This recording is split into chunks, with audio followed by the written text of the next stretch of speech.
Welcome everyone. We're doing interviews, and I'm doing interviews because Jay's too lazy to do them himself.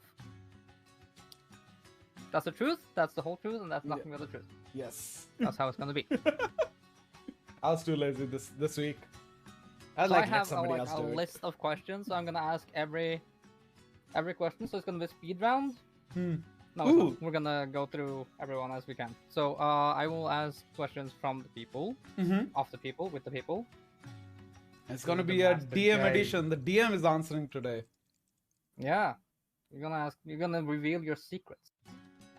Some of them, and not all of them. If somebody comes up with any questions in the chat, please put them in, and I will read them, and I will try to read them out. Please do. And I will try to relay them to Jay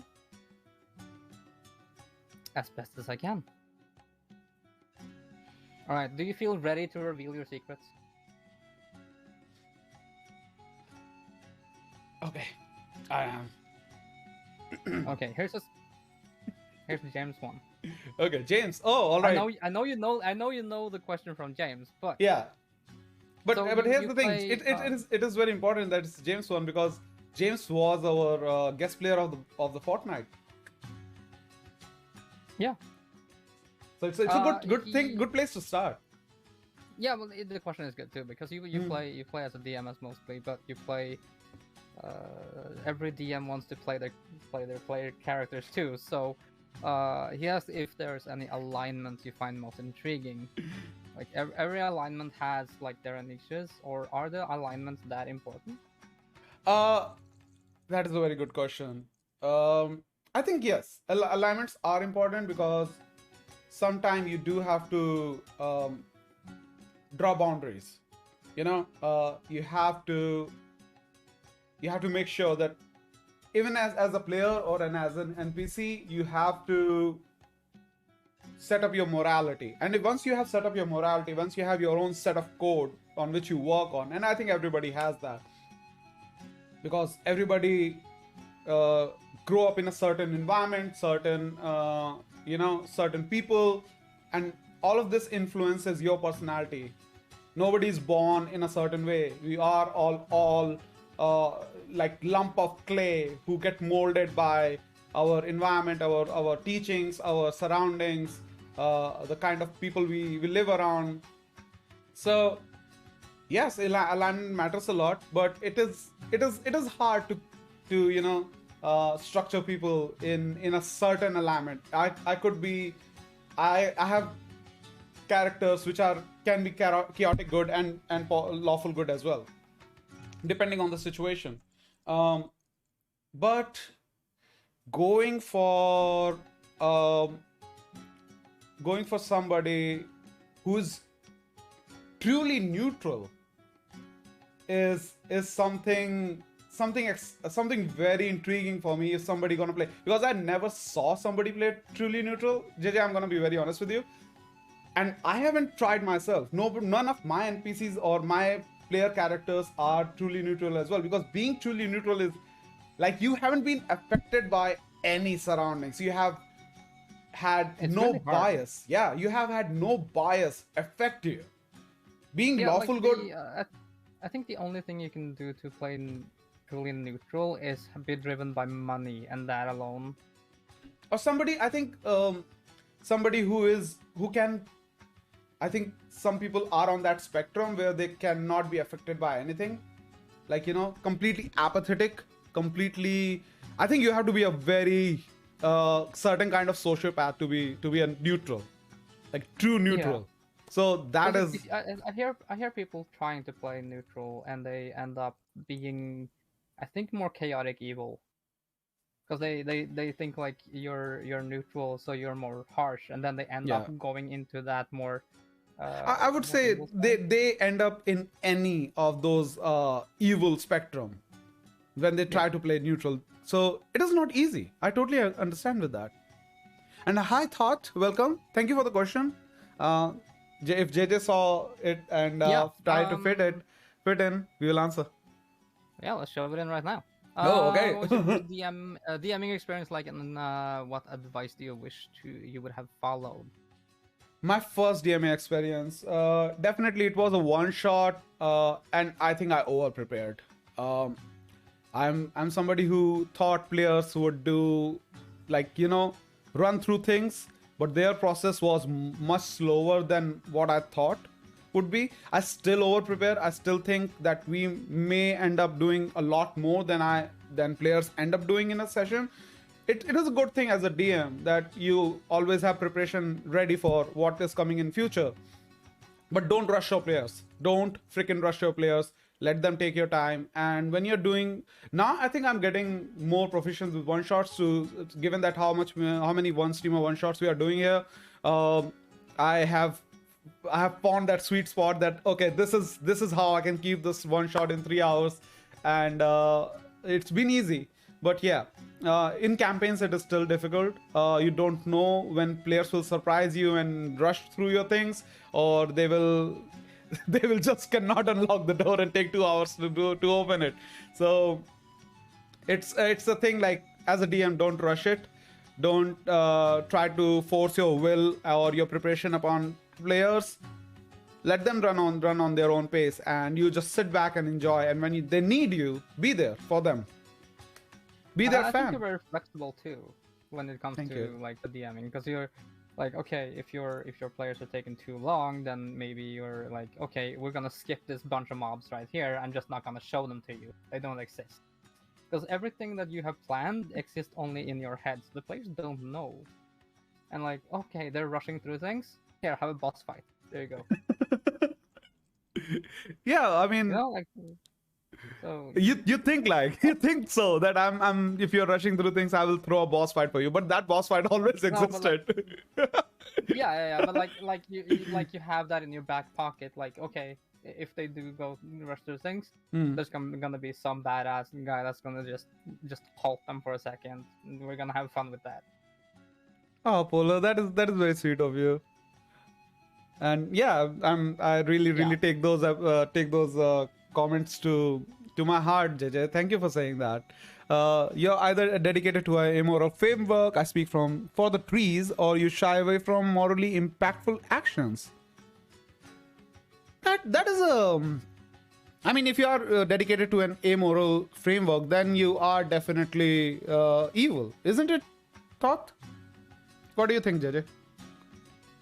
I think if you it depends.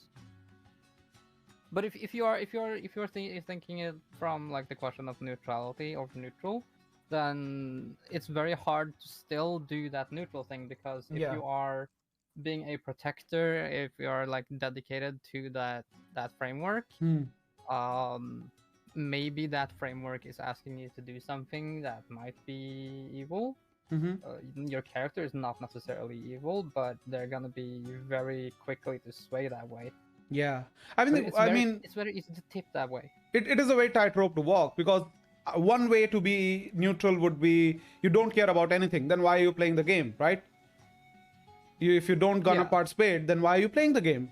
And the other way is that you balance your like chaotic, lawful, evil, good, all acts, that you cancel each other out, and then you are basically like, I don't know. I mean, that would be interesting, but that would get you nowhere, right?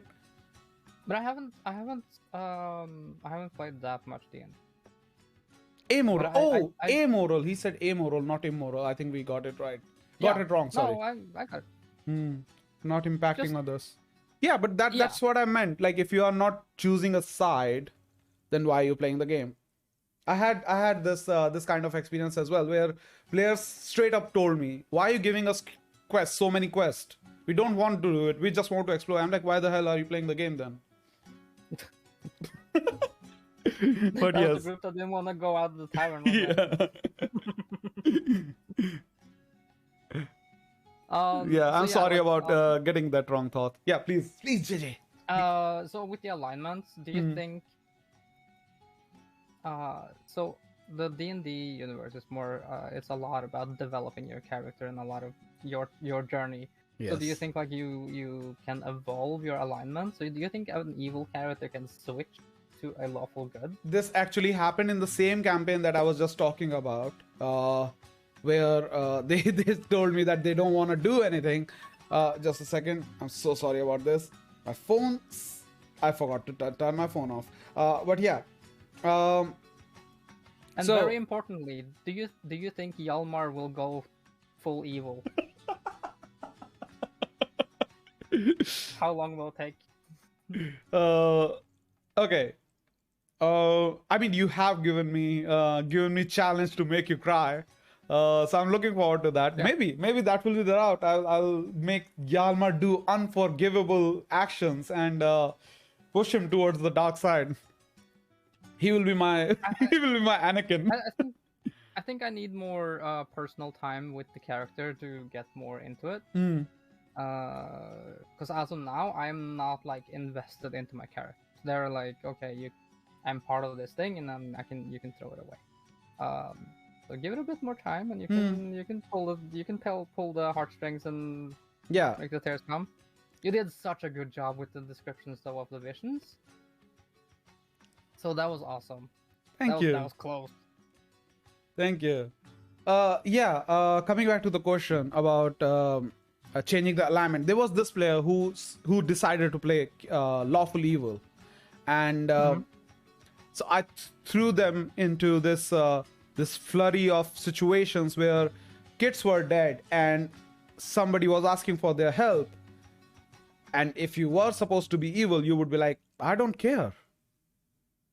You are nobody for me. But it kind of, on the way, they started evolving. They decided to go turn good, and the campaign was going for at least for them. It was going good. Yeah, I mean, thought that was the thing. They even declined the payment, and I was like, okay, you are turning good now, and I'm gonna throw you an option to change your alignment. And it happened in the one shot as well. We started with a chaotic good character in this week in the last week's one shot with Mikun. They started with chaotic good, and when the warlocks and this eldritch entity offered them, they straight up, like, just for power, they straight up killed their best friends and turned to the evil side. So it has happened. You can definitely alignment can be changed. Alignment should be changed. Yeah. Otherwise, there is no. I think Thought has a good point there. Like, you can start your point at your journey as a true neutral, but you will rarely end it as a true neutral. That's a good way to put it. You cannot stay true neutral. So yeah, I agree. It's very difficult, at least. So if you can, like, if you have done that, hats off to you. It might have been a boring adventure, but true. I can't really see that as an exciting thing to do. Yeah. You're basically playing that emo kid who does nothing and anything. Just like, yeah, I'm not gonna fight you. You did evil things to the village. I don't care. I don't care. Oh, that house is burning. I don't care. Even saying I don't care isn't that an evil act in itself? Not taking a side is also taking a side. Yeah, I mean, like, what's the saying? It's not the evil of man, but it's the indifference of good man.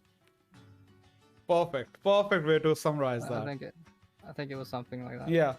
But yeah, let's move into the other questions. We have some questions from D. Ooh. D is not with us right now. She is camping. Yeah. We miss your day. She's not dead. Yeah, she's not dead. She's still alive. Not with us right now. That's what I said. I didn't say not with us anymore. So, I think I'll do her first two. Okay.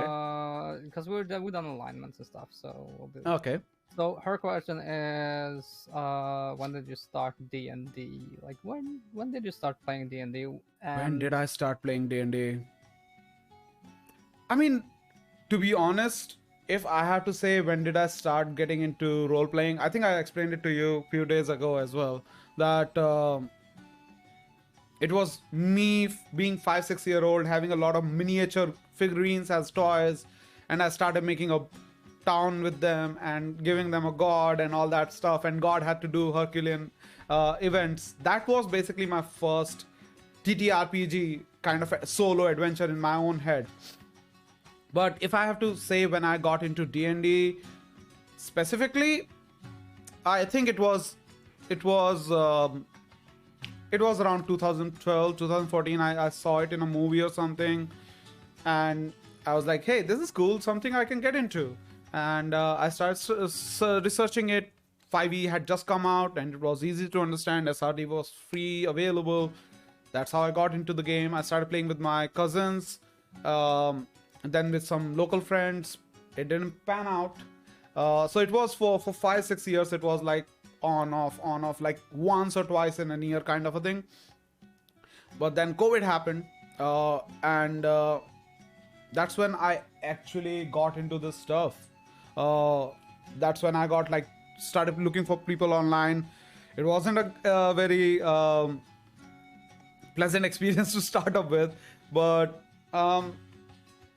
these were important lessons. I learned about people's, like, I learned that every table is not same, every game is not same, every DM is not same, every player is not same, and you have to find the right balance, find the right people that you can jam with, and you can vibe with, and you have to put your foot down. You cannot make like adjustments in very broad terms. Slight adjustments is definitely, you have to do that all the time. You have to you have to negotiate your place. You have space, and you have to give other space as well, so everybody feel comfortable. And at the same time, it is also about finding the right people, right? And I'm so lucky I found you guys. It's been a fantastic journey till now, and I'm cheering for another 5, 6, 7, 8, 9, 15, 20, 25, 30 years that we keep on playing together. Holy fuck, that's gonna be a long campaign. Yes. Let's do that. 30-year campaign. Let's do that. Welcome back, Kraken. Umir would not live that long. Fucking hell. Like, Umir has maybe one good year and then left or something. I don't know. I mean, maybe a week, who knows? given that Kraken hosts his campaign like once a month, and if every session, every session is one day, he can live at least 24, 25 years. We can play on that. Hey, Mick. So the next question is, yes. It's I think I can. It's a two-part question. Mm-hmm. Because you started playing D&D, but what made you want to DM? And what made you want to not create your own game, but create your own world? Okay. You made like a huge world on this thing. Mick just had experience of that. Mick is gonna be our one streamer, one shot player in the next week, and we were just discussing that. I gave her like here's this continent, here's this continent, here's this continent, here's this continent, and I was like, choose what you want to play. And she's like, why are you trapping me like that? So it was pretty fun. But yeah, I think as it all goes back to me being 5-6 year old and starting my own city with those miniatures and all that. I always wanted to create my own world. I have a very kind of a, either you can say very well blended taste of fantasy, or you can say it is a very fucked up taste of fantasy, because I started with Harry Potter, reading books. When I was like 13, I started reading Harry Potter. Then I found Tolkien. Then I found Rimworld and Sanderson and Wheel of Time and Stephen King, and then I found G.R.R. Martin. And so it has been a very like progressive journey into making your fantasy world, like making my fantasy world, I should say, to be very more and more realistic, and also keeping the magic of it alive.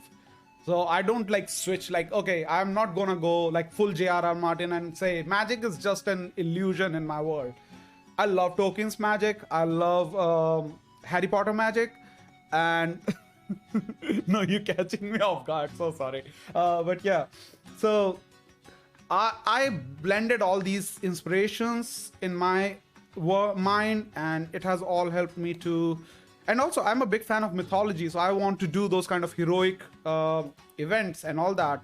So this has all helped me to come up with a world of my own. And of course, I wanted to always DM, because one of the things that I love playing video games, but one of the things I hate about video games is the limitations that you have of choices. And this is something that always irked me, and I'm like, I want to do something about it.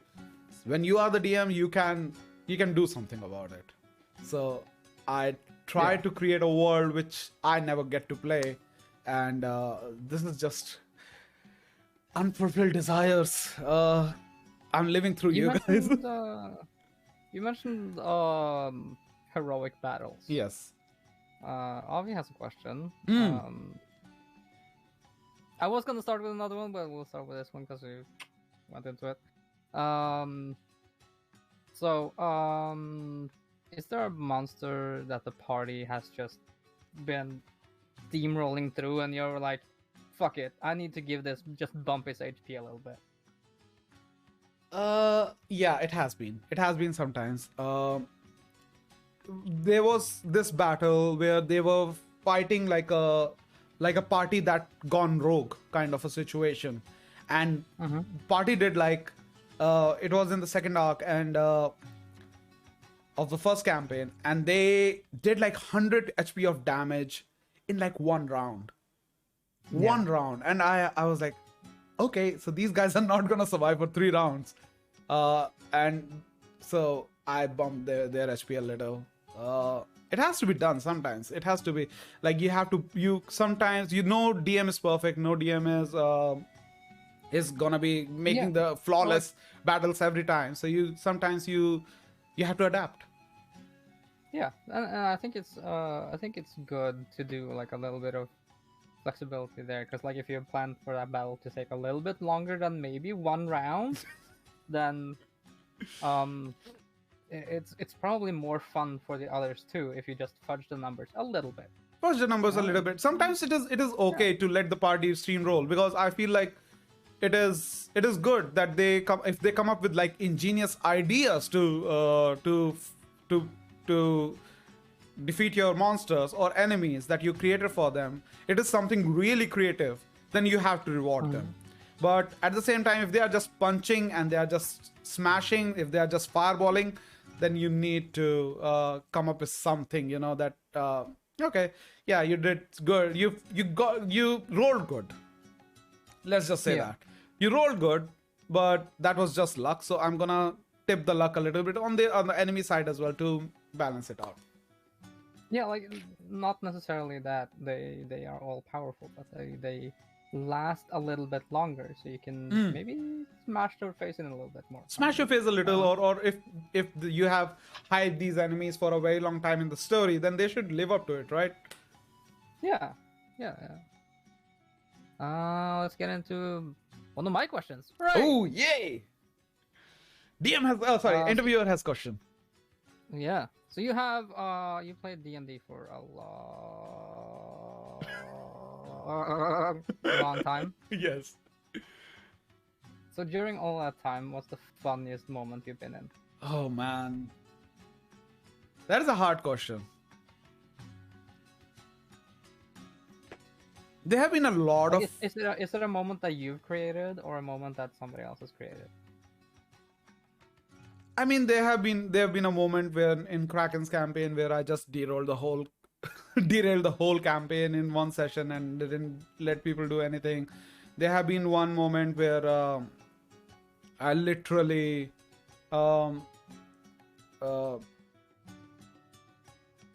just Leroy Jenkins my way through the enemies and started cutting them down. And it was just so fucking funny. That party was like, oh my god, he's gonna get us killed all. And then they were like, okay, he's doing good. So that was freaking funny. And I was like, yeah, so there have been moments where I have shined as a player as well. There have been moments where as a DM, you I mean, this particular campaign, I will definitely say my favorite, funniest moment has been you and Renrier going all the way down.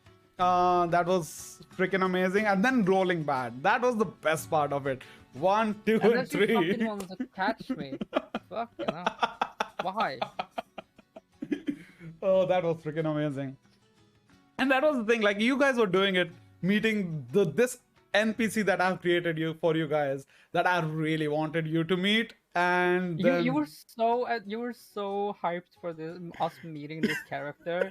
Like, fucking, I'm gonna do a rail down this yes, thing. and then one is going with a broken jaw in there, one is with a bruised neck.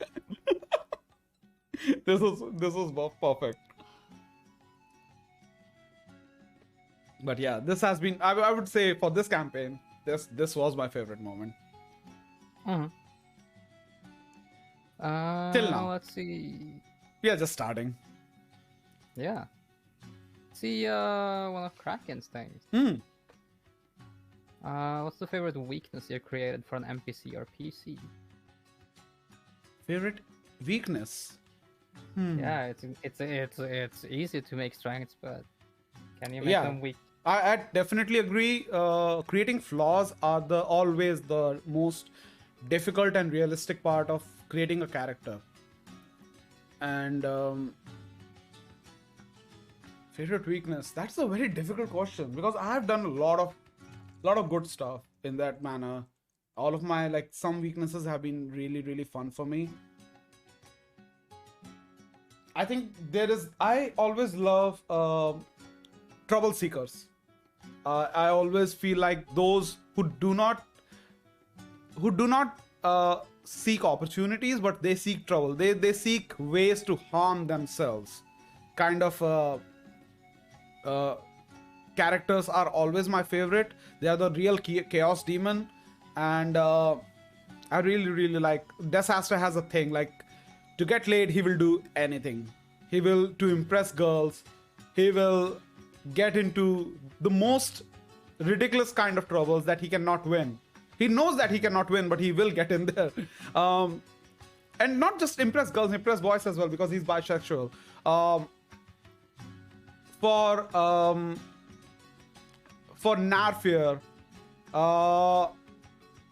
Narfier, I think the best thing was that he had a big god complex, and he let party win sometime in the first campaign because he just wanted them to get to him so that he can defeat them himself, and that was his downfall.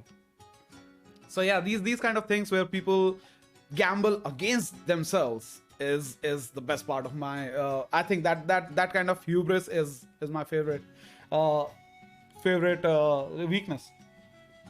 Yeah. Just So you have steamrolling like a through these ton of answers. NPCs. What is your biggest struggle as a DM? Like, what is your hardest part? Downtime. Easy for you to say now that you've already done that. No, I mean, yeah, downtime is because I try to skim through that, but I never could. I mean, a lot of is because you guys never stop role playing and you stretch everything out, make everything elaborate. So, but yeah, I definitely find it difficult to skim through times and go through like 5-6 days at once. But I think it will get easier with the day passing, and you guys will be getting knowing each other better. So there won't be this many revelations in the future. So I think it will get easier. But yeah, there is always another thing is battle management and puzzle management.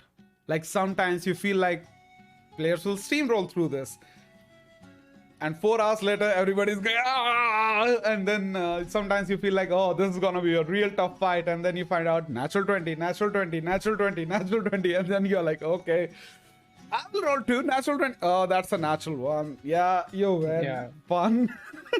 So yeah, sometimes battle management can be difficult. That is the second important part where I a little bit struggle.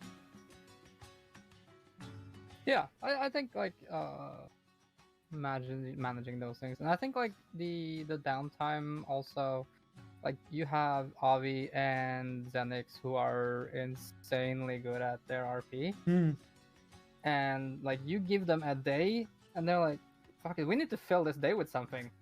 Yeah. I think Drama. that's what happened yesterday. It was like, okay, Renner is pissed off. We're gonna fight. That was fun, but they're so great to play with though. Like, it's intimidating, but they're so great. Yeah. I totally believe So that. talking about the players, Mm-hmm. what's the flaws and there's written here boons of each player? Whose question is that? That's Avi. Avi, okay. Flaws and boons.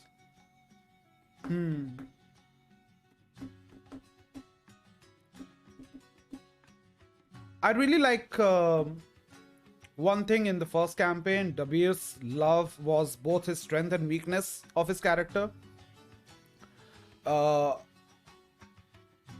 Same thing I will say for Prim. This time, Prim has this intense love for everybody. Like, if you show a little bit care to Prim, she will really get attached to you, and Primrose will be like, I'm gonna care for you, and I'm gonna do anything for you, and also if something happened to you, I will burn the fucking world. So that kind of like, when strengths and weakness are so the line between strengths and weakness are blurred, that becomes really, really interesting for me. Yeah. Because then, You wanna as go through a, the others? okay, I'll definitely go through the others. Magistrate has this thing where I mean, Magistrate and Rinria both have this trauma thing going on, that we have created a mini game out of it as well, which makes both of them like a ticking bomb all the time. So it's pretty fun going with that. And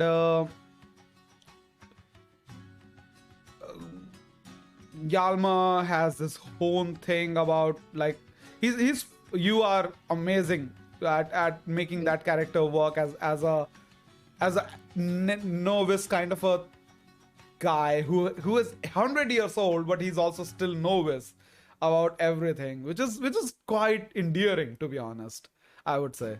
I think Yalmar is more of a filler between Rinrir and Magistrate's RP. So like when they have a little bit of downtime, Yalmar's doing something stupid. He's the comic relief of the group. Yeah, and then you come back to their fighting and them like taking each other off and setting each other off and. But yeah, Yalma, I think his lack of like experience is very endearing. It is quite fun that he has kept himself so straight for 100 years. It is good to know that there is still so much innocence in the world. I think he's a bit younger than 100. I think, yeah, it was like 80, right? Lesser than that? I think it's less than that. What is our age of maturity for? Let me bring him up. Let's see. Rule of Cool says age of maturity for dwarves is 50. So yeah, he could be younger than that. Where's the age here? In your sheet? Yeah. It should be on the top. 60. 60. Oh yeah. I mean, Phil still with 60. 60 is still a lot of time. Yeah, just barely mature. Just barely mature. Yeah. Yeah, barely legal drinking age. And he drinks a lot. Drinking age And he drinks a lot. He's a dwarf, for fuck's sake. I mean, to be honest, for dwarves, it would be like 50 is your maturity age, but your drinking age is 20. I think drinking age is like you're sipping bottle. Drinking age.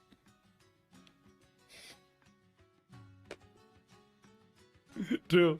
So true. Who do you think is the most chaotic player? Me. I think it's pretty true. It's pretty true. I would say you guys are very, very kind to me. You guys are not that chaotic. You guys don't go off the rails that much. You come up with genuine ideas. I really love that. But you don't go off the rail that much, and it is still a thing that I have to see somebody playing that chaotic against me the way I play. And I think you know that because you have DM'd me now twice. So But you've been careful though. Like, yeah, my when you chaotic play with me. my chaotic thing is my chaos is controlled chaos. My chaos is always meant to hurt only me, and it's more of a flavor rather than disturbing the game. But when I feel like everybody on the mood is on the mood of like game going off the rails, including DM. Game going off the rails won't hurt us at this moment. The chaos will unleash at that moment. I'll go, yeah, let's do this. Let's fucking let's get the party started. Okay, let's have some fun. Yes. Yeah. And it really helps when Emily is with me. Oh yeah, yeah. She's the catalyst Definitely. for me. Like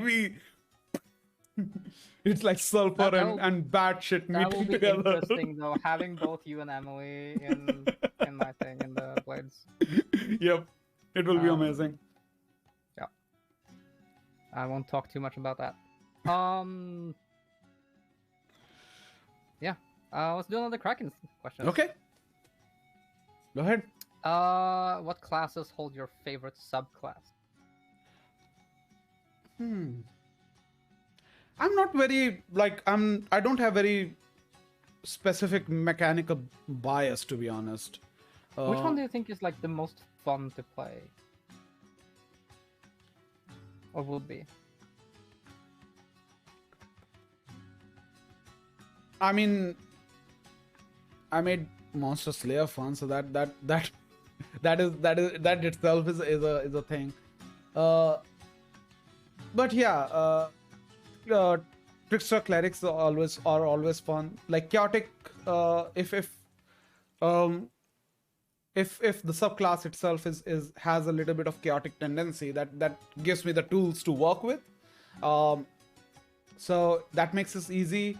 That's why bards are always fun. Eloquent bards are like, yeah, you can just shit talk as much as you want. Lore bard is like you can just pester DM, give me all the fucking lore, I want everything. And I mean, I can shit talk as much as I want with Hjalmar. Doesn't matter. That's the thing. That's what I'm saying. That mechanics doesn't matter a lot to me because I'm more about the characters. But yeah, if the subclass provides me the tool to do it, it makes things easier for me. yeah, a lot. So when you like, it's not on the list. Fuck it. Okay. When you create a character, what do you start with? So I have a very simple character making process. I quantify as ABC process. So I start with acquisition. Acquisition is all about coming up with the concept of the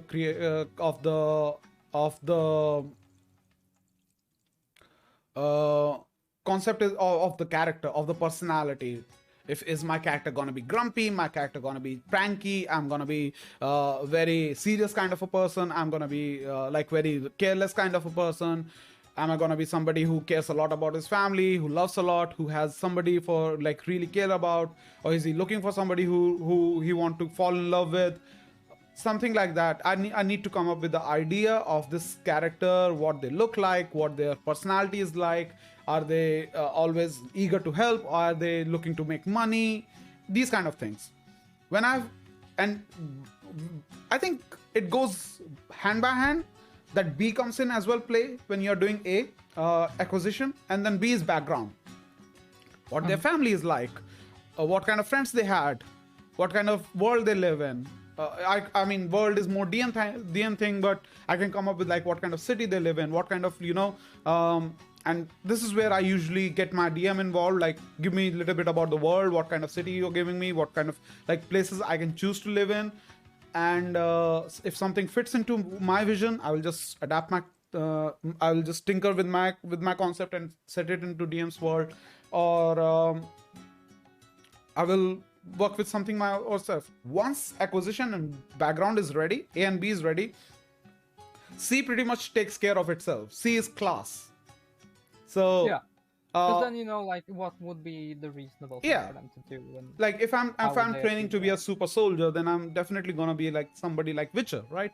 If I was born onto the streets and all the way I could survive was that to steal and sneak and pickpockets, then I'm a rogue. So that's the thing. Class always comes last. I don't think about mechanics a lot. This is something that I find in a lot of great role players as well. That sometimes they don't even know what is on their sheet. They will look at it and they will like, okay, wait, what does this do? Because they only are thinking about their character. They are not thinking about like mechanical stuff, what they can do. They hardly pay attention to that. They are more dedicated to their craft of something original that they come up with. And this is what I try to emulate as well. Yeah, I think like it's a lot of fun to when you have that inspiration for a character and it just work, and then you're like, oh, this class would work so good with that. Yeah. Then I've tried to like look at classes and stuff as I go along. Try to learn all I can. If anybody wants some unsolicited advice right now, what I can do is to come up with this idea. You can take predefined characters and split their acquisition and background, and then you can figure out their classes. Like for example, if I have to go with Batman, I might go with like the kind of Batman that I like. Batman has been written in many different ways. Is that I will do, okay, so he's more of a hand fighter, so he's a monk, and he likes to investigate. He likes to investigate crimes, and he come up with the cause of it, solve mysteries. So maybe Inquisitor Rogue. Iron Man. Batman as a monk, that makes sense. As a monk rogue. So monk rogue, multi-class maybe. Yeah. Shadow Monk and Inquisitor Rogue. That's what I will go for. That makes fucking sense. Yeah. Thor is Tempest Cleric. Asima Tempest Cleric. So you can come up with already established characters. I think JJ does this sometimes as well. And you can find out their subclasses, and once you get the idea, you can come up with your own characters and figure out what classes and subclasses fits into it. Yeah, I've noticed it's so much harder to make characters when you try to think about the class you want to play first. Yeah. Because then you're like trying to find, okay, what kind of personality fits this thing? Because like nothing. This thing is just broken. There's no personality to him. Yeah, what I say is that doing that is more like you dig a grave first, and now you're looking for the for the body now that will for a body that fits. Yes, exactly. So this is. We'll just shove this. We'll just shove this giant go in in, there. go, tuck those knees in. Fit, damn it, fit. So yeah, exactly like that. So we talked about the alignments. So do you make alignments for NPCs? Yes, I do. Again, it's a little blurry, but yeah, morale. Like every NPC has its code of morality, and if you want to define it, then it can be defined in NPC. What alignment is Yashika? I can't tell you right now. I will say that. I know. What do you think she is right now? As much as you have seen her. She's definitely chaotic something. Chaotic something. You are on right spectrum. Yeah. I'll say that. So I don't know where she is because she is like an upstanding person in the city. Tinfoil hat. But that doesn't mean she's not fucking evil. You know? I love you how you think, man. I love how you think. Powers that can be fucking evil. So don't. Yes. Yeah. It can swing both ways, but I'm interested to find out. I'm interested when you guys will find out as well. Yes, I know what kind of question is coming. So, 2 questions for Emily. Okay. What are you not telling Emily about Yashika?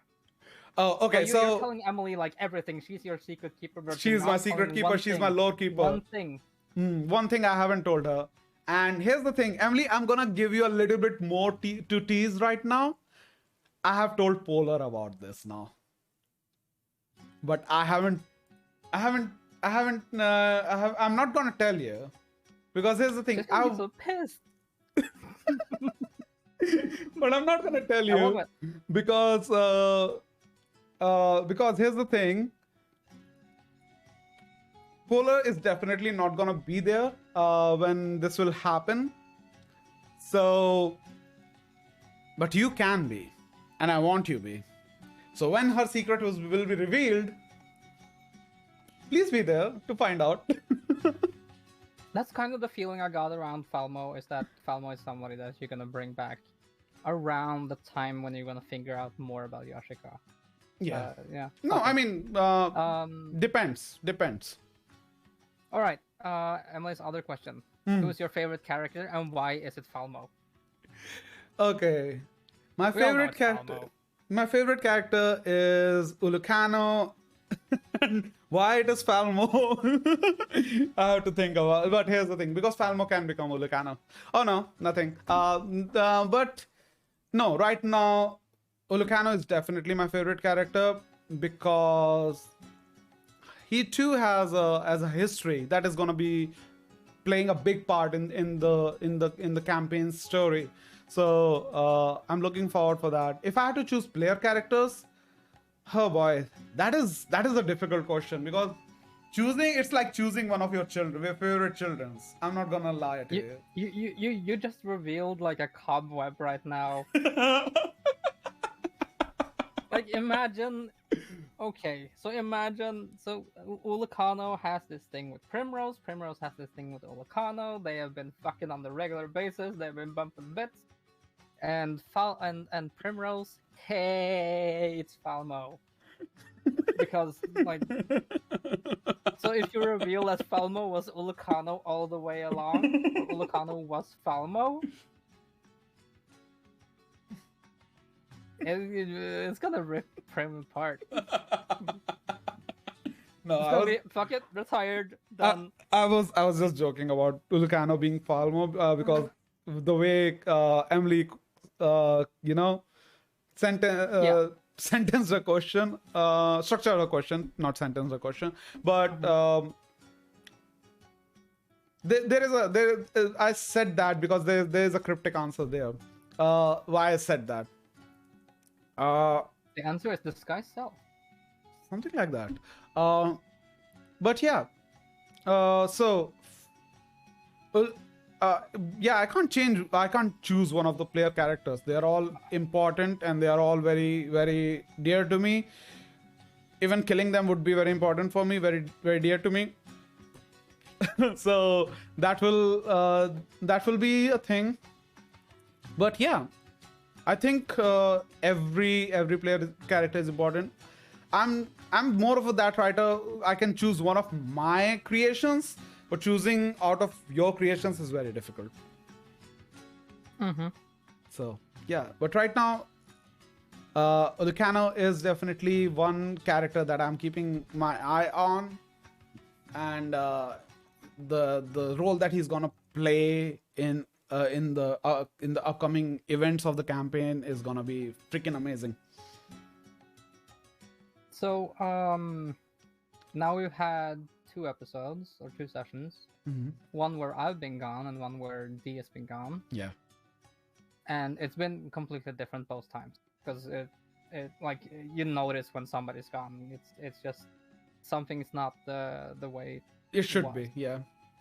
I had to make changes to my plans for that. I'm not gonna lie. Yeah. So yeah. But is there anyone you see as the glue of the group? Like the group, like they need this person? I mean, definitely Prim not being there created a lot of repercussions yesterday. But I'm not gonna say that one player is the glue of the group. Everybody is important. Nah, but because I think we all have our role to play. Everybody is important to this group. There is not one person holding everybody in. I would definitely say for the first campaign, it was D's character Trudy who was keeping everybody together. But there was a reason for that, because at that time our group was still, a little new, raw, and a lot of people who were in that group are not with us anymore. I would say right now this group has evolved and become mature. Everybody knows their part, and this is the thing. Like right in the last group, Trudy was the motherly figure. Now Rindre is the motherly figure. Avi's playing, and Avi's doing such a good job. Though she played a very aloof, autistic sort of character in the first campaign, and now she has completely transformed herself into this new character, which is always looking out for others, and even doesn't get mad when she gets like almost get killed by her own like people, and always having a motherly or fatherly figure in the group always helps. But I'll say there is not one single person who will not try to keep the group together. I mean, what Magistrate did yesterday was also for keeping the group together. What Yalma did yesterday was also for keeping the group together. What Sassy was going through was also for because he was hurting, that group was not being together. So it all plays an important part. But I think that works out, like the fight that they had, like the PvP, works out in an RP sense. Yeah, it did. I loved it. Like they were both raw, and like they needed to like get the emotions out and do that kind of stuff. And normally in normal things it would be maybe hitting something or punching something, but we have fucking magic. Let's sprout wings and fly and shoot fireballs at each other. And pull each other back, make them teleport back to yourself. So it was freaking awesome. I loved it. Get over here. Get over here.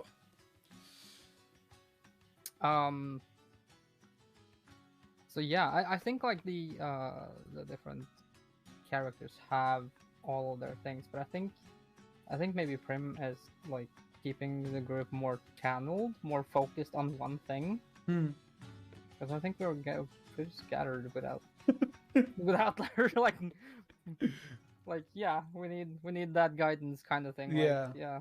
Somebody who keeps it. That's the thing. Like that's why when you asked me who's the most chaotic player, I didn't say D, because she can act very chaotic sometimes. Yeah, but she's also the one who maintains order in the group. So, but I think maybe she's like a more of a Feywild whimsical. Is that? Yeah, I mean not just in this one. Last group as well, when she was playing a half elf character, she was not. She was not. She was always like this. Like she was always seeking chaos. But when the chaos happens, it will be controlled chaos, and then she will go back into being the one who keeps the party in check and keep them on track, and let the story going forward. So she's still not there to be the chaos person. Yeah. So there's how long have you been DMing now? Like how many years? Well, it started ages and ages ago. No, it actually has been like 4 or 5 years, and I'm loving every single part of it. Even those times when I and my party didn't see eye to eye, and we had differences which were not solvable. I always loved DMing. Yeah. But you've been through it, so you tried it and you find out what doesn't work, so you know a bit more what you should maybe do. True. So is there anything like you should because even though some new DMs might need to learn or might need to know? One thing I will say is definitely as I was about to say, because learn from your experiences. Definitely you're not always going to be the one who's in the wrong, but even if you are not in the wrong, learn from that experience. Learn from what you could have done better, or what other people could have done better, and apply that and make that a thing in your portfolio, in your game style. And one more thing that these guys have been so good with is the feedback. If I do something wrong, they always put it politely, and they just tell me, hey Jay, this could have been done this way better, because I read it somewhere, or in the books, in the source books or something like that. And I always try to take it with humbleness and or humility, and don't try to be ass about it. And one thing as a new DM, I'll say never try to play against your party. Be the biggest fan of theirs you can be, and try to make the game challenging for them, but at the same time revel at their victories. You know, when they overcome your challenge, don't feel like, oh shit, they did it. Feel like, yes, yeah, that's what I wanted to see from you. And that when you are in that kind of mood, then your party will be happy with you as well. They will feel like, yes, yeah, you're doing a good job. But yeah, there are some asses who will still go like, oh yeah, sure, you say that, but I know you are burning inside. So you can't help those kind of idiots. Doesn't really matter. I mean, Yeah. like you Just boot them off your table. That's what you want. If you're playing against your players, then you're not doing a collaborative. Yeah, it's not D&D anymore. It's not D&D anymore. I think it more becomes a battle royale then. And to be honest, it becomes a battle between two parties. If you really you are so hell bent on killing your party, just freaking bring 3 ancient dragons, 2 liches, and 1 Tarask in the game, and that's it. They're done. Doesn't really matter how you make it. You can just spawn in a bunch of dragons. Doesn't matter. Yep. I mean, you are the game master. You can spawn anything anywhere you want. You are God. That's the point, isn't it? Yeah. that's their thinking behind it. This is something that it really irks me, that if you are the god of a universe, why you have to prove it? Yeah. Exactly, right? So I don't know. Some even in mythologies, you can see some gods are like, silence, or I'm gonna make you silent. I mean, if you have to do it, you'll just snap your finger and make the other person silent, or just blister them out of their existence. Do it, obliterate them, do it out of it. But yeah, to summarize, so don't be a dick to your we party. Had downtime. Yes. So we had a few days. So we did a lot of project. Yes. Did some of Sassy's birthday presents and stuff like that, and then we ended up with the PvP battle, and we were trying to find out where Prim is and all that stuff. So we were doing the PvP battle, and then we get a knock on the door, and the Lucano is there, and then we're like, oh shit, we need to go. Yeah. And everyone's scrambling, and now we're going, and nobody had any idea. Fuck. And then it's like, now we're on the carriage. Now we're gonna miss Sassy's birthday, so we're not gonna have a birthday party for him with Yashika. Yeah. Okay. And you didn't tell Yashika. She's gonna be pissed. We have sending. Fuck Yashika. I don't give a shit. You don't give a shit. But somebody's somebody's definitely getting their ass kicked. It's Sassy. He's her bitch. It's fine. Yeah. Sassy's got a lot to make up for. Yep. I mean, why would you care about Yashika, right? Yeah, I don't give a shit. I got my presents ready. I've done my shit. Exactly. And I'll even do the sending to Yashika. Huh? I'll be responsible one. Be the adult. Be the adult, yes. But like what do you do to like nudge your players to go where you want them to go? There are many ways to do it. Like sometimes it's the urgency, like you saw in the last game. Lucano came at the right moment, at the right time to push you guys towards where I wanted you to go. Yeah. Because I had to create this cliffhanger and set up for next guest appearance, which is gonna be amazing Polar, and we're gonna have we also had to bring Prim back from her journey, and so this was about to happen anytime. Would have happened likely after Sassy's birthday party if I had left it on you guys, but at the end of the day it was like we are running out of time, and I had to nudge you guys in the right direction, so I had to do that. Sometimes it is illusion of choice. Like I will give you 3 doors, but no matter, I will say this is A, B. It will all lead to the same chamber. Same chamber. So you know, it will still be the same. No matter what choice you make, you will still end up where I want you, and sometimes it is the NPCs giving you the right hints and right clues, and sometimes just outright speaking. Oh, I saw that man running over there that you are looking for. Go in that direction. Mm-hmm. So yeah, that way you can push them in the right places. Yeah. I've been avoiding this question from Avi. Okay, this is the question that you guys have been like This is the question snickering that about. Avi snuck in there, but I think like she has a long list of questions here, but I think this is the only question she actually like Matters. thinks is matters. Okay. So I think the other questions are just fillers. So Avi asks, this is not me. Avi asks, what are your thoughts of Ren's tits? Oh god. Oh freaking god. I was expecting this question, to be very honest. Mhm. I mean, yeah, definitely I have shared my thought about it, and I think you agree on me, and because you were the one who said it, that they are getting bigger with every single self fan art. So there's that. But yeah, I mean, every PC have been smothered by them except D, I guess. Prim, I mean Primrose. No, I think Prim got a hug too.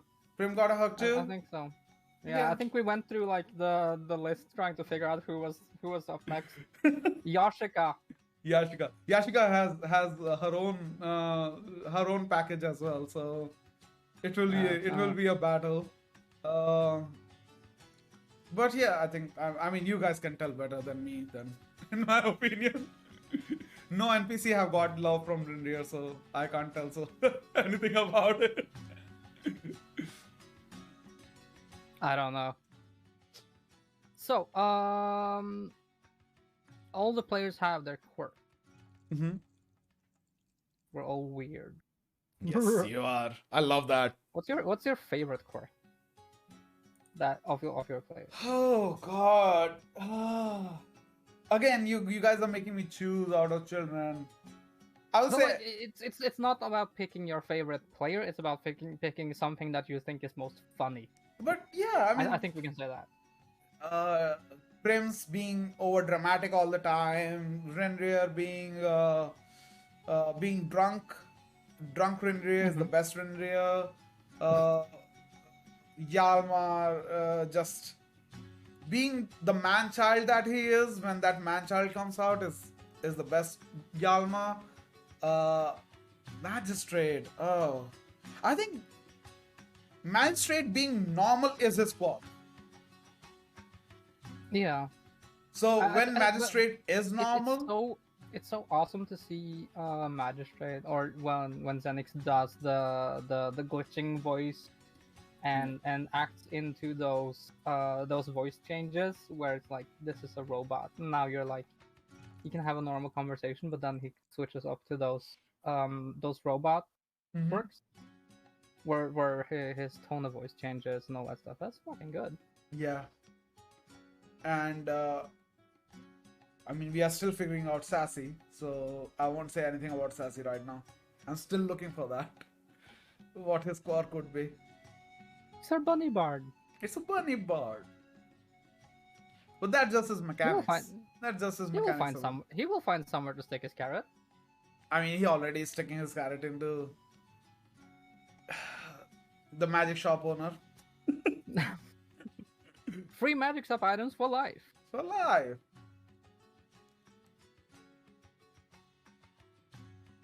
So how much time do you have left on this? We can do like 20 minutes more, and then we're gonna call it off. Let's do it. Okay. Let's do it. Cool. Let's do it. All right. So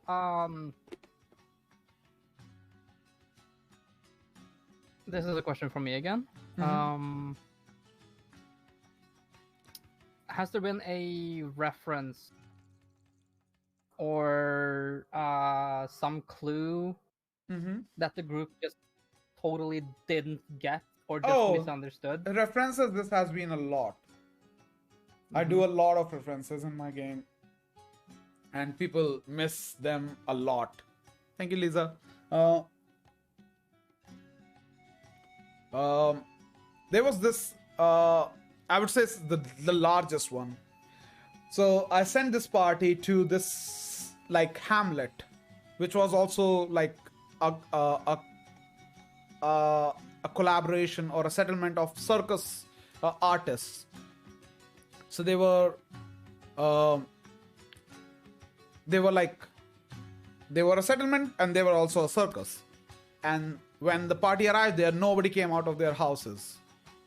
And then party found out that they are not coming out of their houses. These are all halflings, and they are not coming out of their houses because a band of goblinoids like bugbears, goblins, hobgoblins are threatening them and killing them and looting them and raiding them whenever they can. So the settlement is right now afraid of everyone and nobody's helping them. And these guys were on the run, the party, because they were falsely accused of killing somebody.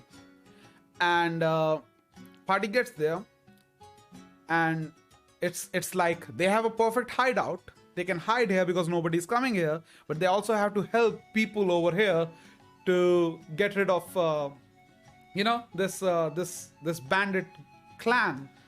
It's a glaring obvious reference to Seven Samurais or the Magnificent Seven, and nobody fucking get it. Nobody fucking get it. Both Magnificent Seven and Seven Samurai takes that bit from somewhere else very early. That's like a 1950s movie or something like that. No. Seven Samurai was a 1947 movie, if I'm not wrong. Yeah, but it was remade too. Yeah, I'm talking about the real, the one who made Ishido, Rushmore, and all those movies. I'm talking about that director. Excuse me. Yeah, it's a very niche movie to go into. Yeah, but Magnificent Seven, everybody knows that. Yeah, but I think it was pretty funny. The reference to Hannibal Lecter. Yeah. Even and that it was specifically Rinrir that went to go see him. She has not seen that movie.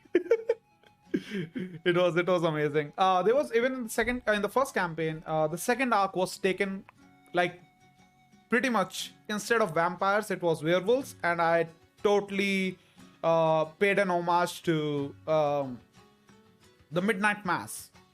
I don't know if you have seen that show or not, but when you're doing that campaign, Midnight Mass was a big thing. It has just come out and everybody was talking about it, and I basically threw them this, like, it was basically not like, exactly like Midnight Mass, because it was the campaign part of it was more like an aftermath if Midnight Mass had been successful, like if the bad guys would have won. And Polo have seen it, but yeah, the second campaign, so the second act of the first campaign was basically like if they have won and now they are trying to do something bigger. These werewolves, like in Midnight Mass, it was also a thing that they wanted to turn the whole world into vampires, starting from this ground zero that was this village, and that was something that I tried to emulate, and nobody has seen in the whole freaking party, nobody had watched Midnight Mass. So there was that as well. And clues, you guys miss a lot of clues. There is. Oh yeah, but I'm Yalmar, so I'm supposed to miss clues. And you're miss. And I have asked you before, like when we started this serial killer, serial kidnapper thing, and we were going through the clues, and Yalmar was like, haha. I was like, Yalmar's being too smart now. I need to dumb him down. And sometimes it is egg on face. Yeah, I mean, you're okay. Don't dumb down, man. I would say that. But sometimes it is sometimes it is also like they fixate on the smaller picture so much, because I'm constantly feeding them clues that they miss the big picture.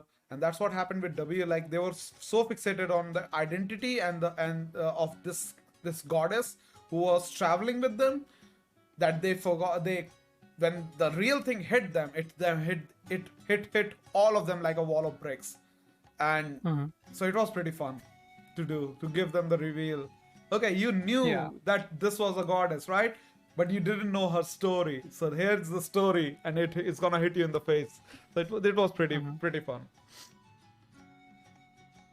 So a question from Kraken. I would also. I don't know. Can I say one more thing? Yeah.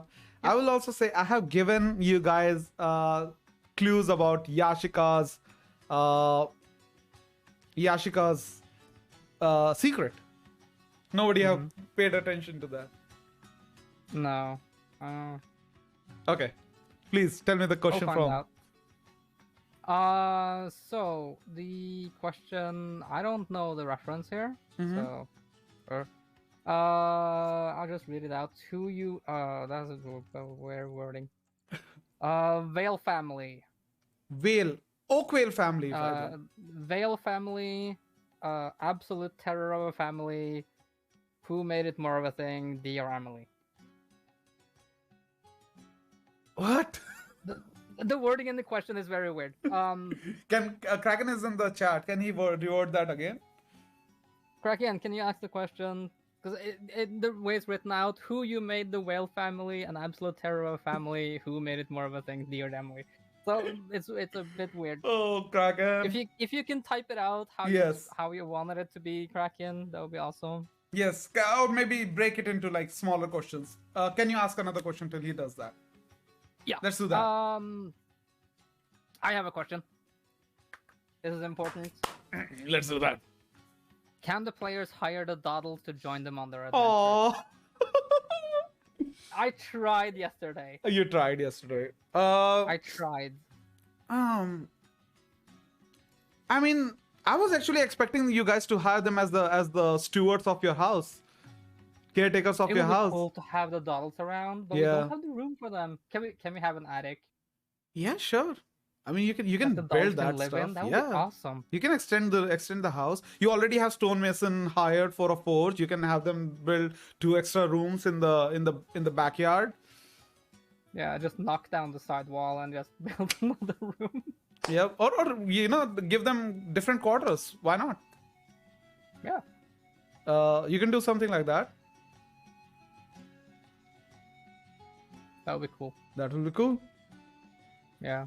Not having them there as like servants or anything like that, but like them as caretakers, living caretakers of the house, making sure that everything is all right.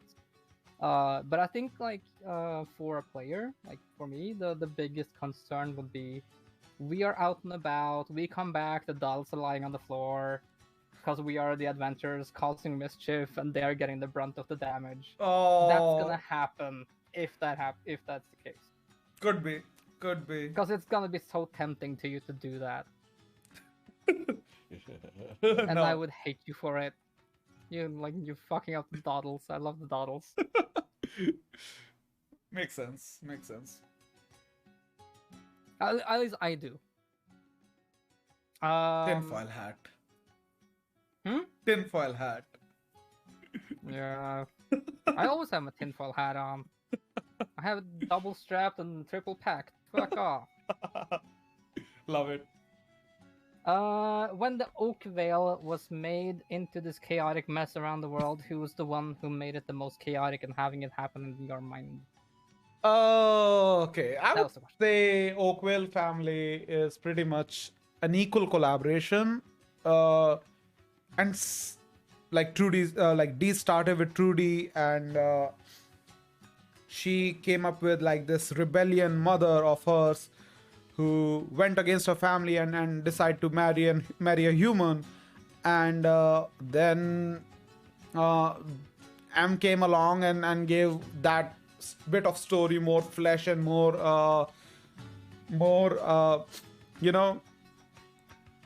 more details, and made her look more rebellious than Dee told me to be, and Dee loved it, and I was like, okay, so I can fuck with this family. And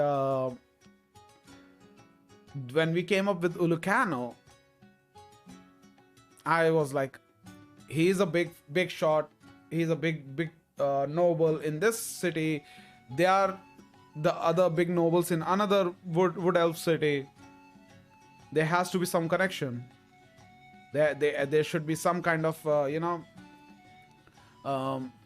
rapport, and it just made sense that somebody like Ulucano would be that had been linked to Nuella, and Dee was pretty much writing the other half of the story by herself without knowing, because she made her mother in the first campaign, Nuella, a ranger, and then she herself is playing a ranger in this campaign, and she comes along, and it's like it's a bit of a thing. Like Nuella and Prem have a lot of common things about each other and about themselves, and it was pretty common that Ulukana, who had been so much in love with Nuella all his life, is seeing this as a second chance of being with the person that he always loved. So what you're saying is Ulukano has a type. I mean, it's more like being you cannot forget your first love, and if you get a second chance at that, you will definitely grab it, even if it is not the same person. And No, I think it's really more good, about like... personality rather than about.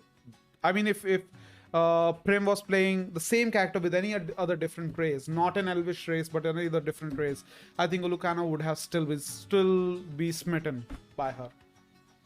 Yeah, I think the whole party would have had it so much harder if Prim wasn't boinking Ulukano. I mean, we would have had to pay for so much stuff. Yeah, she really saved you guys a lot of money and helped you to move your stuff, like move your assets along very well as well. Like those, like so much loot. How do you get rid of it? Ulukano took care of that immediately. No questions asked. I'll take your shit. He's gonna make a lot of fortune on that as well, because that is antique stuff, and he's gonna. Yeah. But we wouldn't have made any more of that anyway. So, who cares? True. The price for us was set. It was written on paper. It was written on the paper.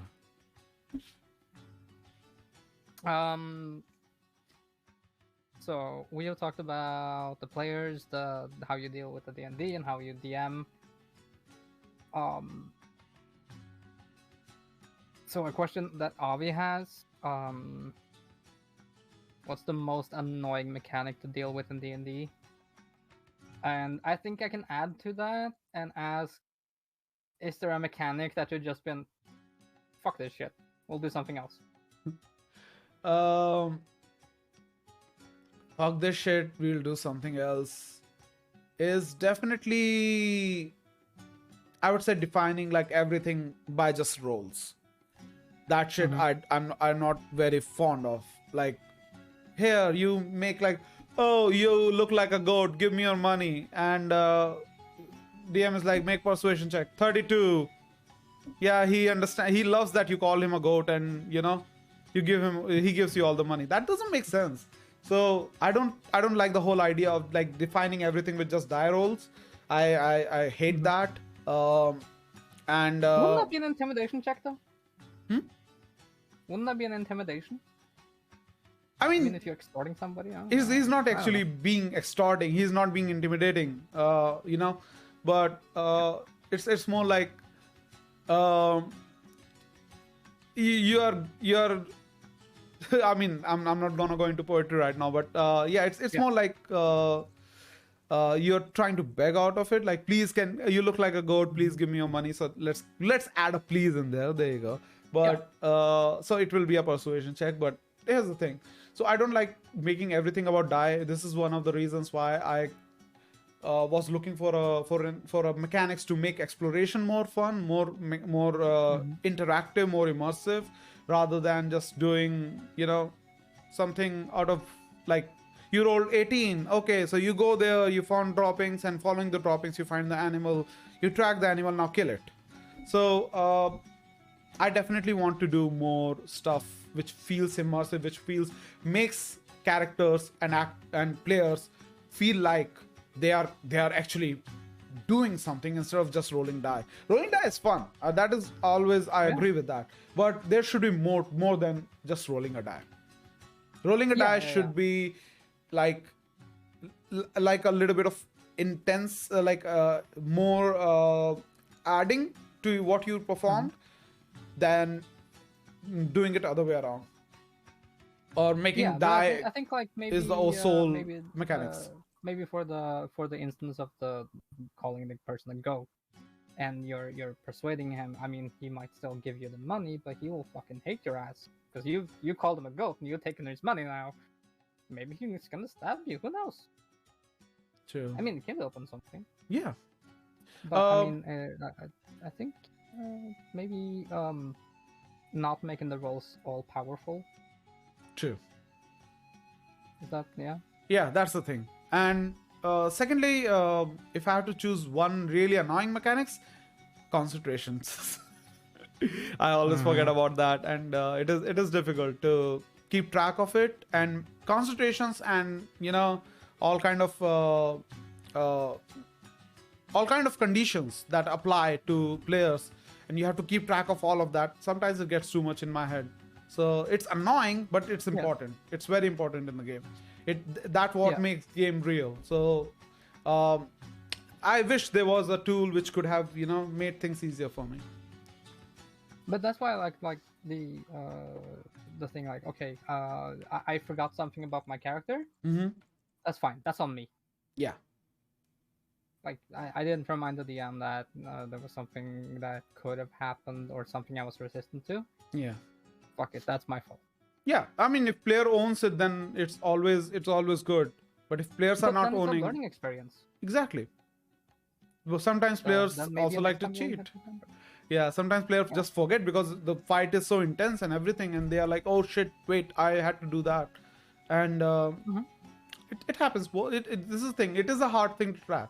So there was a better way to do it, then it would have been easier.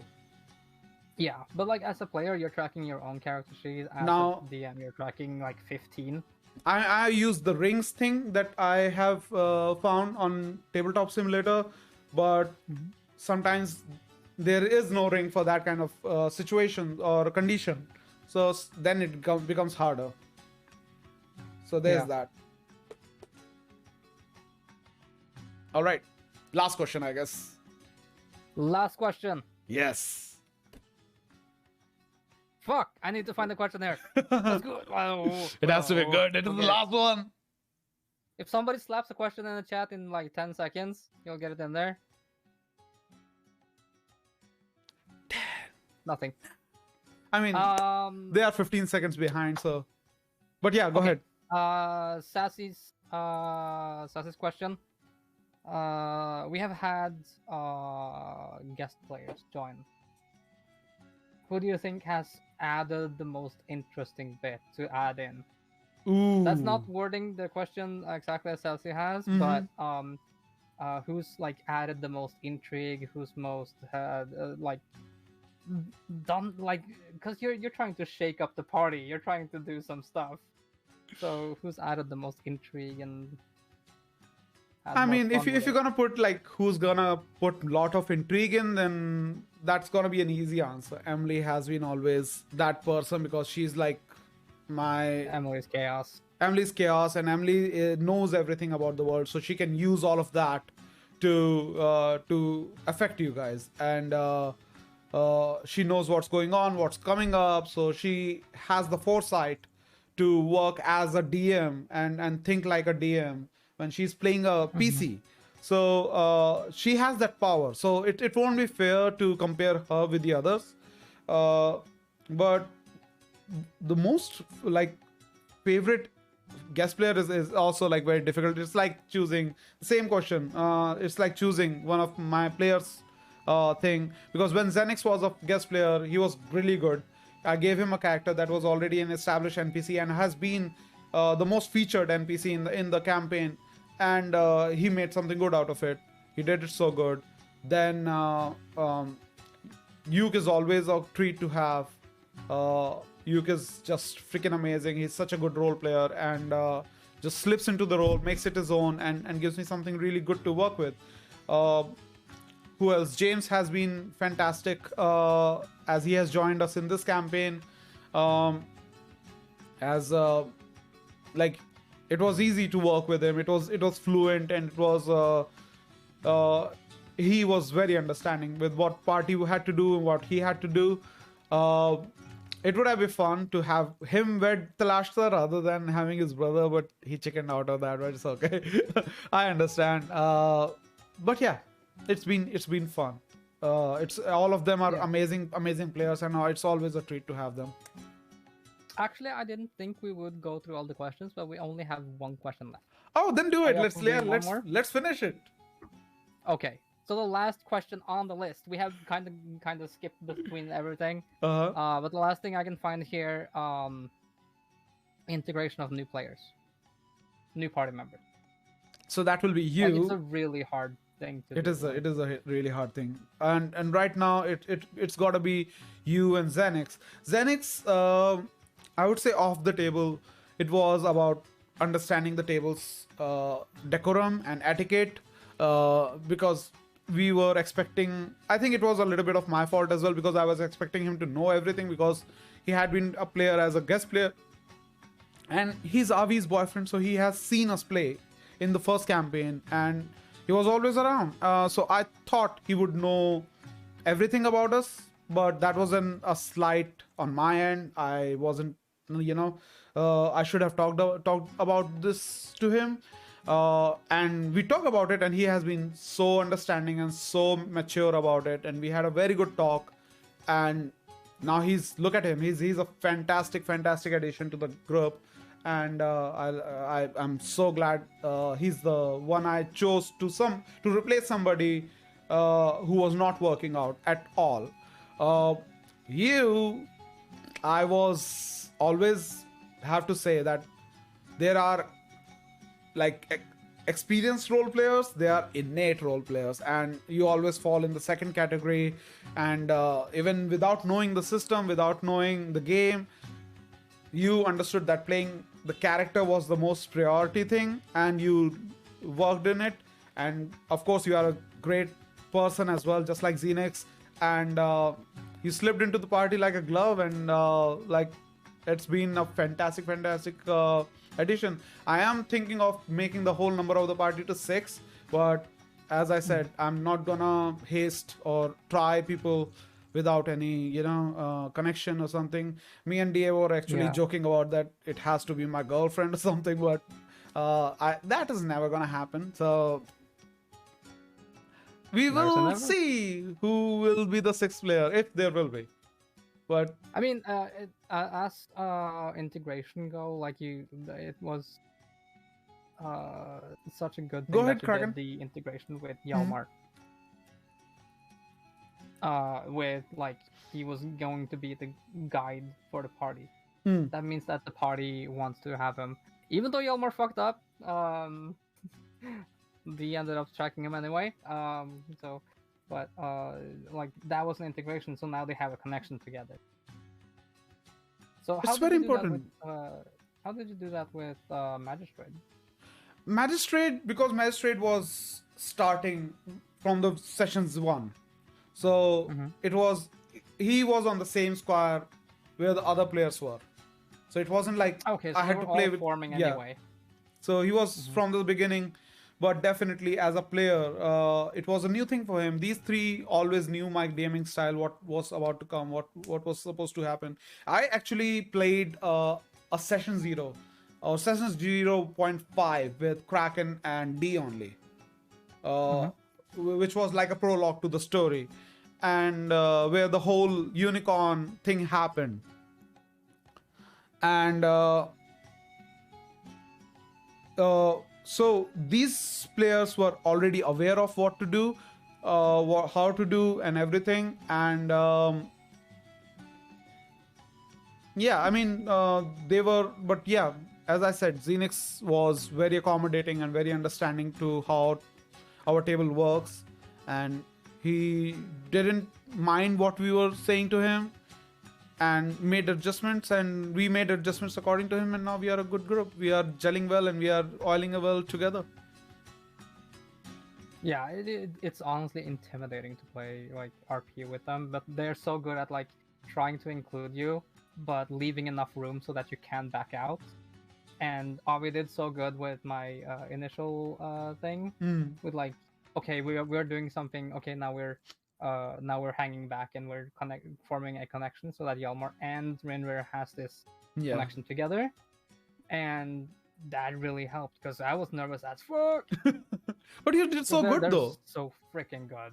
But you did so good But though. yeah. You have always. That's what I'm saying. That even though they have a lot of practice in their armory, you have this innate feeling that you know what to do with that character. You can slip into this character and you become that character when you're playing. And I just have fun. You just have fun, and it's a good thing that you said yesterday as well, that acting or becoming that character is more about reacting rather than coming up with your own ideas. And Yeah. you just you listen to other people, you take that in, you absorb it, and you just throw it back out in the same manner, and you don't try to do something extravagant, or you don't try hard. Simple as that. Yeah. So I think Kraken had a question here. When in the first campaign, from Kraken DMing to becoming a player in your first campaign, was there any expectations that you had from that experience of his DMing? that was a that was was a good mouthful. reading, man. That's what she said. That's what she said. No, not exactly. I was going with a very clean slate when I started DMing, because definitely me and Kraken on a very different experience level as well, and because of that difference, I didn't know what to expect of him as a player, because some people have this thing, they are very different as a DM and very different as a player. So I tried to not put any expectations on them. And the first campaign was about testing waters and feeling this group out and finding out who will work and who will not. We ended up with exact half number. We had 7 players in total. One player didn't even last more than one session. And they were like immediately backing out. Yeah, this is not my group. I'm not gonna play with you guys. And Yeah. So one player lasted like 2 sessions, others lasted longer, but they were like, timing is not working out for me, or something else. And I mean, it was I have no expectations, and I went with a very clean slate and very open mind. And I think this is very important. You have to allow people what to do and when to do. Hi Luna, hi Emily, we were just talking about you.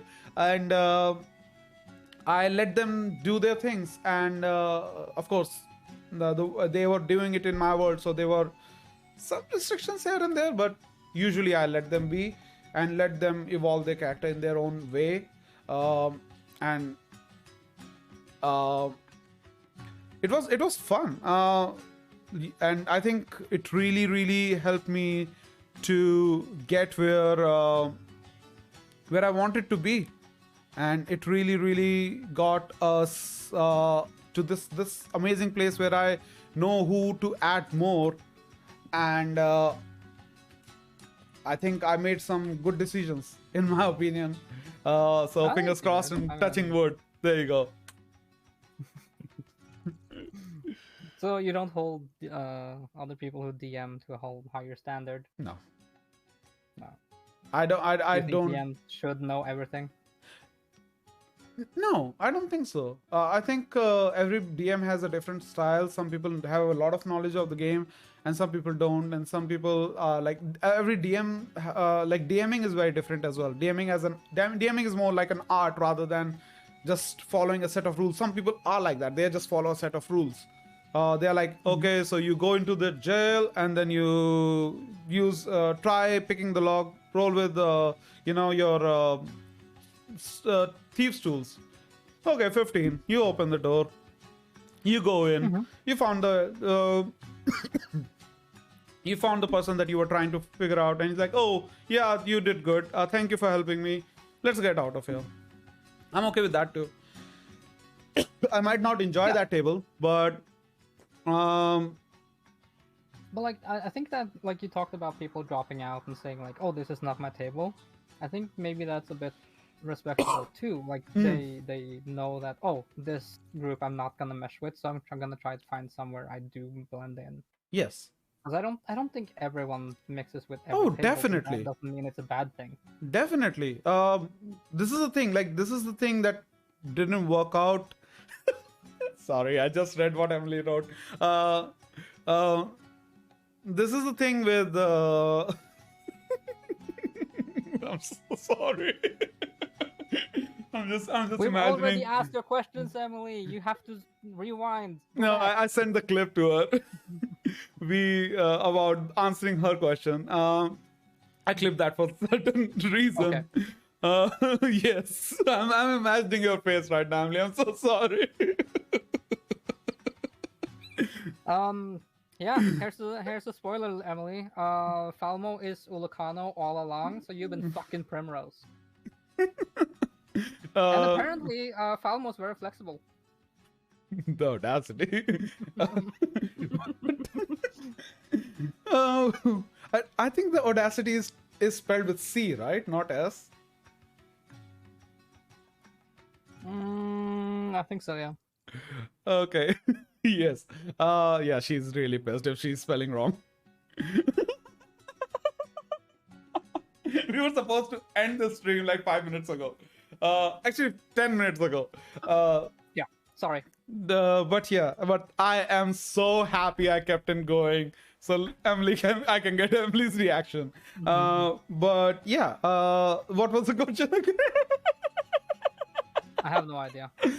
I think we were talking about the DM style. Yes. So everybody has different DM style, and if a lot of people, like you said, you don't like Matt Mercer's theatrical setup, and I'm a big fan of that. And even though I do it very differently than his style, because I don't want to copy him. I know I'm a theater kid, and I like to do theatrics that way. I have created my own style, so I want to do it with that. Why do you hate Emily so much? I love you, Emily. I love you so much. And this is why I want you to experience that firsthand. You know? This is why. Polar knows that because she's not gonna be there. She can only see the half of the stream. She cannot watch the whole stream because of her timings. You can watch the whole stream whenever you have time. I'll let you know when her secret is coming out, so you can be around. So yeah, I'm totally in respect of that, and this is something that my previous party, the prior party that I tried to form before that they had very strong opinions about my DMing style. I never forced them to play in my game. You don't like my game, you can get out. You are okay with that, but don't try to be an asshole about it. It's okay. You don't like my style, fine. Don't force it on me. Like, I don't. Yeah, that's fine. Don't force me That's to okay. play according to you.